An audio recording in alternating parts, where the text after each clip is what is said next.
Subscribe कीजिए F study class channel को और बेल आइकन को दबाइए लेटेस्ट वीडियो सबसे पहले देखने के लिए। हेलो स्टूडेंट्स, चलिए आज हम कक्षा 8 गणित का चैप्टर नंबर 9 है और प्रश्नावली है 9.5। इसका प्रश्न नंबर 3 इस वीडियो में हम हल करेंगे। पीछे वाली वीडियो मैंने प्रश्न नंबर 2 तक बता दिए थे। अगर आपने नहीं देखी वीडियो तो इस वीडियो के डिस्क्रिप्शन में आपको प्लेलिस्ट का लिंक मिल जाएगा, उस पर क्लिक करके आप पीछे वाली वीडियो देख सकते हैं। तो देखिए प्रश्न नंबर 3 को हम हल करते हैं। तो आप वीडियो को लाइक कर दीजिए और चैनल को सब्सक्राइब कर लीजिए ताकि ऐसी वीडियो आपको आगे भी मिलती रहे। तो यहाँ पर लिखा है कि सर्व समीकरण का उपयोग करते हुए निम्नलिखित के वर्गों को ज्ञात कीजिए। तो इनका हमें सभी का वर्ग करना है क्योंकि इनके ऊपर सभी पे स्क्वायर लगा हुआ है। देखिए सभी के ऊपर स्क्वायर लगा हुआ है तो यानी कि हमें वर्ग करना है। अब इनका वर्ग करने के लिए हमें सर्व समीकरण का यहाँ पर प्रयोग करना है। तो सर्व समीकरण कौन सी होगी वो मैं आपको बता देता हूँ। इनमें देखिए सभी में जो सर्व समीकरण लगेगी वो लगेगी a प्लस बी का होल स्क्वायर और एक लगेगी a माइनस बी का होल स्क्वायर। अब ये जो सर्व समीकरण a प्लस बी का होल स्क्वायर ये सर्व समीकरण होती है पहली संख्या का स्क्वायर प्लस में दोनों संख्या को आप गुणा करो। a को b से गुणा करेंगे ab, फिर उसको 2 से आप गुणा कर दो तो 2ab और फिर लास्ट में लिखना है जो दूसरी संख्या है उसका स्क्वायर यानी कि b का स्क्वायर। तो ये होती है सर्व समीकरण। इसी तरह से ये होगी, इसमें फर्क सिर्फ इतना होगा a स्क्वायर यहाँ पर ये बीच में माइनस होती है माइनस आएगा, उसके बाद में 2ab और यहाँ पर प्लस ही रहेगा प्लस b स्क्वायर। तो यहाँ पर एक माइनस का और प्लस का फर्क है इन दोनों के अंदर। तो ये दोनों सर्व समीकरण हम इसमें काम में लेंगे और सभी का वर्ग है वो ज्ञात करेंगे। तो चलिए मैं आपको इसका क्वेश्चन नंबर 1 बता देता हूँ जो इसका फर्स्ट भाग है वो। इसमें लिखा है कि b माइनस 7 का होल स्क्वायर। तो इसको हल करेंगे तो पहली संख्या का स्क्वायर यानी b स्क्वायर हो जाएगा। यहाँ पर माइनस है तो माइनस लगाना है, दोनों संख्या को गुणा करना है तो 7b हो जाएगा। फिर इसको 2 से गुणा करना है तो यहाँ पर आ जाएंगे 14b, फिर प्लस का चिन्ह लगाना है और 7 का स्क्वायर करना है तो यह आ जाएगा 49। तो ये इसका आंसर आ जाएगा। तो इस तरह से हल करना है। सेकंड जो प्रश्न है इसका दूसरा भाग नंबर 2, उसमें एक्स वाई प्लस 3z दिया गया है। तो ये हो गया एक्स वाई प्लस में 3z का स्क्वायर। अब इसमें a प्लस बी वाली सर्व समीकरण लगाएंगे। तो पहली संख्या का स्क्वायर यानी एक्स वाई का स्क्वायर, तो ये एक्स स्क्वायर भी होगा और ये वाई स्क्वायर भी होगा प्लस यहाँ पर प्लस का चिन्ह है तो ये प्लस आ गया। उसके बाद में दोनों संख्या को गुणा करना है। 3z को एक्स वाई से गुणा करेंगे तो 3xyz हो जाएगा। फिर इसको 2 से गुणा करना है तो 6xyz आ जाएगा और प्लस का चिन्ह यहाँ पर लगाना है। उसके बाद 3z का स्क्वायर करना है तो 3 का स्क्वायर 9 हो जाएगा और z का स्क्वायर z स्क्वायर हो जाएगा। तो ये इसका आंसर आ जाएगा। 3 नंबर क्वेश्चन देखिए इसका जो तीसरा पार्ट है 6x स्क्वायर माइनस में दिया गया है 5y का होल स्क्वायर। अब यहाँ पर पहली संख्या का स्क्वायर करना है। तो पहली संख्या कौन सी, अब इसमें जो सर्व समीकरण है वो ये 2 नंबर वाली काम में लेंगे क्योंकि ये a माइनस बी का होल स्क्वायर है।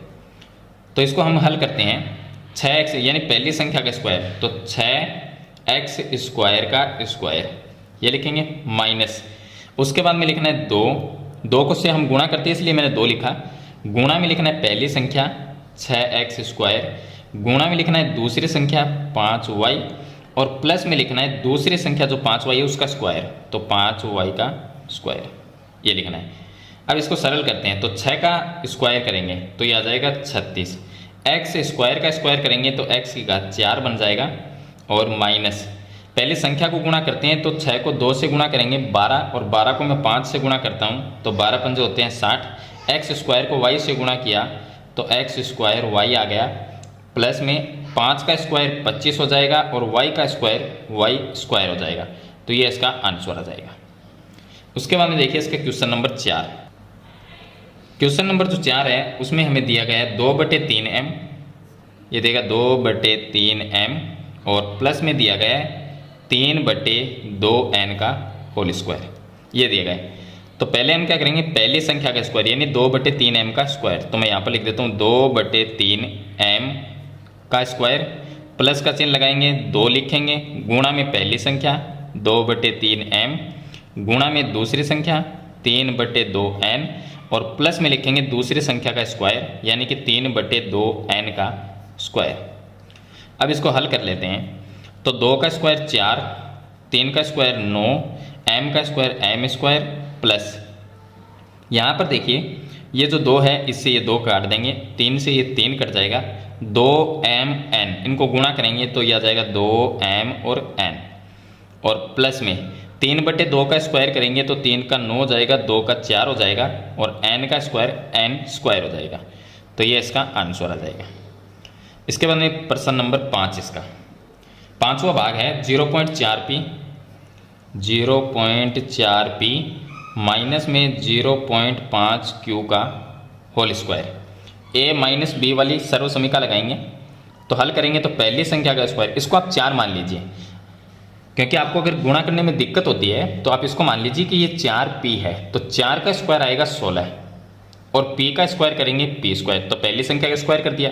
लेकिन ये पॉइंट है वो कहाँ पर लगाएंगे, तो देखिए जब 0.4 का स्क्वायर करेंगे तो पॉइंट 2 संख्या के बाद में आएगा, क्योंकि हम स्क्वायर इस तरह से करते हैं, 0.4 को अगर 0.4 से गुणा करेंगे तो एक संख्या के बाद में पॉइंट है, यहाँ पर भी एक संख्या बाद में, इसका मतलब पॉइंट कहाँ पर आएगा, 2 संख्या के बाद में, तो 1 2 पॉइंट आएगा यहाँ पर, फिर हम लगा देंगे 0, तो पहली संख्या का स्क्वायर हो गया। उसके बाद में माइनस, फिर हम लिखते हैं 2, तो आपको सीधा बता देता हूँ मैं, अगर यह लिखना चाहो तो आप लिख सकते हैं 2 गुणा में पहली संख्या 0.4p गुणा में दूसरी संख्या 0.5q, और प्लस में लिखना है दूसरी संख्या का स्क्वायर, तो ये आ जाएगा 0.5q का स्क्वायर। ऐसा भी आप लिख सकते हैं, यहाँ पर तो मैंने स्क्वायर करके लिख दिया।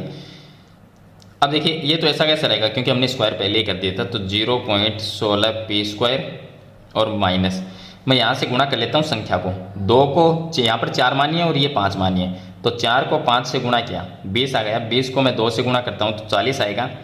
अब 40 जो आएगा तो पॉइंट कितनी पर संख्या बाद में लगेगा, एक यहाँ पर है एक यहाँ पर, 2 संख्या के बाद में पॉइंट लगेगा, इसका मतलब ये आ जाएगा 0.40, ये आ जाएगा। p को q से गुणा करेंगे तो ये आ जाएगा pq, प्लस में इसको 5 मान लीजिए, 5 का स्क्वायर करेंगे तो 25 आएगा, और 2 संख्या बाद में पॉइंट लगाएंगे तो 0.25, और q का स्क्वायर करेंगे तो q स्क्वायर, तो ये इसका आंसर आ जाएगा। इस तरह से आपको हल करना है। अब इसका बताता हूँ मैं क्वेश्चन, जो लास्ट पार्ट है, पार्ट नंबर इसका 6, पार्ट नंबर जो 6 है उसमें 2xy प्लस में 5y का स्क्वायर, 2xy प्लस में 5y का स्क्वायर, इसमें a प्लस b वाली सर्व समीकरण लगा देंगे, तो पहली संख्या का स्क्वायर 2xy का स्क्वायर कितना होगा, 4x स्क्वायर y स्क्वायर होगा। उसके बाद में प्लस, अब दोनों संख्या का गुणा, फिर इसको 2 से गुणा करना, वैसे ही हमने सभी को ऐसे ही किया है, या आप ऐसा लिख सकते हो 2 गुणा में पहली संख्या गुणा दूसरी संख्या, तो जो आंसर है वो तो सेम ही आना है। तो हम लिखेंगे कि 2 गुणा में पहली संख्या 2xy और गुणा में दूसरी संख्या 5y, प्लस में दूसरी संख्या जो है यानी कि 5y, इसका स्क्वायर करेंगे तो 25y स्क्वायर आ जाएगा। अब आगे पीछे वाली संख्या का तो हमने स्क्वायर कर दिया, बीच वाली को गुणा करके लिख देते हैं, तो ये आ गया 4x square y square, plus में 2 को 2 से गुणा किया 4 को 5 से गुणा करेंगे तो 20, x y और y को गुणा करेंगे तो x y स्क्वायर, यह आ जाएगा। प्लस में इनको हमने इनका जो स्क्वायर है वो करके रखा है, तो ये 25y स्क्वायर, यह आ जाएगा, तो ये इसका आंसर होगा। तो इस तरह से आपको हल करना है। मैं आपको इसकी छोटी सी ट्रिक है वो बता देता हूँ। देखिए अगर इनमें से कोई भी क्वेश्चन आपको हल करना है तो आपको जो सर्व समीकरण है वो इन दोनों में से ही लगानी है, दोनों में से लगानी है। तो आप क्या करोगे, अगर आपको इस तरह से आप नहीं कर सकते, दिक्कत है आपको करने में, लेकिन देखो सर्व समीकरण तो इसमें लगानी पड़ेगी, बिना सर्व समीकरण के इसको हल नहीं करना, क्योंकि इसमें लिखा गया है कि सर्व समीकरण का प्रयोग करना है और वर्ग ज्ञात करना है। तो मैं आपको बता देता हूँ, जैसे ये क्वेश्चन नंबर 1 ले लेते हैं, यह है b-7 का होल स्क्वायर, तो आप इसके नीचे सर्व समीकरण लिखो, कौन सी लिखनी है, यहाँ पर b माइनस का चिन्ह है, इसका मतलब हमें सर्व समीकरण a माइनस b वाली लिखनी है, तो मैं इसके नीचे लिखता हूँ a माइनस b वाली, इसका मैंने होल स्क्वायर लिख दिया। अब इस सर्व समीकरण का मतलब होता है a square minus 2ab plus b square, तो a स्क्वायर माइनस में 2ab प्लस में b स्क्वायर। अब हमारा जो क्वेश्चन है b-7 वो किसके जैसा है, a माइनस b के जैसा है, और हमें बनाना है इसके जैसा। तो यहाँ पर ध्यान दीजिए कि हमें a का मान और b का मान रखना है इसके अंदर हम a और b का मान रखेंगे, तो a का मान कितना है, b है, b का मान 7 है, तो आप इस तरह से a का मान तो b रखिए इसके अंदर, और b का मान सभी में 7 रख दीजिए, जहां पर जो स्क्वायर है वो स्क्वायर लगा दीजिए और हल कर लीजिए तो आपका आंसर आ जाएगा। अगर ये बिना सर्वसमीका के अगर इसको हल करना होता तो हम देखिए डायरेक्ट कर सकते हैं। कैसे करते हैं, b-7 का होल स्क्वायर है। होल स्क्वायर का मतलब क्या होता है कि ये ब्रैकेट को हम 2 बार लिख सकते हैं, यानी कि b-7 का होल स्क्वायर जो है उसको हम ऐसा लिख सकते हैं b-7 और इसके गुणा में b-7, दोनों ब्रैकेट एक जैसे गुणा में लिख सकते हैं, तभी इनका मतलब b-7 का होल स्क्वायर होता है, यानी कि दोनों एक ही चीज़ है। ऐसे लिखो या इसको ऐसे लिखो। अब देखिए ऐसे जब लिखा हुआ है स्क्वायर के रूप में तो हम इसको ऐसे लिख सकते हैं। अब आप इन दोनों ब्रैकेट को गुणा कर सकते हो, आपको ब्रैकेट को गुणा करना आता होगा तो इन दोनों को आप गुणा कर सकते हो, लेकिन ये वहां पर करना है जहां पर आपको बिना सर्वसमीका के इनको हल करना है। लेकिन इस प्रश्न में सर्वसमीका का प्रयोग करना है, तो जैसे मैंने आपको बताया ये दोनों सर्वसमीका, इनसे ही आपको ये हल करना होगा। तो मुझे उम्मीद है कि आपको प्रश्न नंबर 3 है वो अच्छी तरह से समझ में आ गया होगा। फिर भी इसके बारे में कोई सवाल या सुझाव है तो मुझे कमेंट बॉक्स में जरूर लिखना, और वीडियो अच्छी लगे तो इसे लाइक और शेयर जरूर कर देना। इस चैनल पर नए हैं तो सब्सक्राइब करना, साथ में बेल आइकन का बटन जरूर प्रेस करना। तो आज की वीडियो में इतना ही, मिलते हैं एक नई वीडियो के साथ, तब तक के लिए थैंक यू।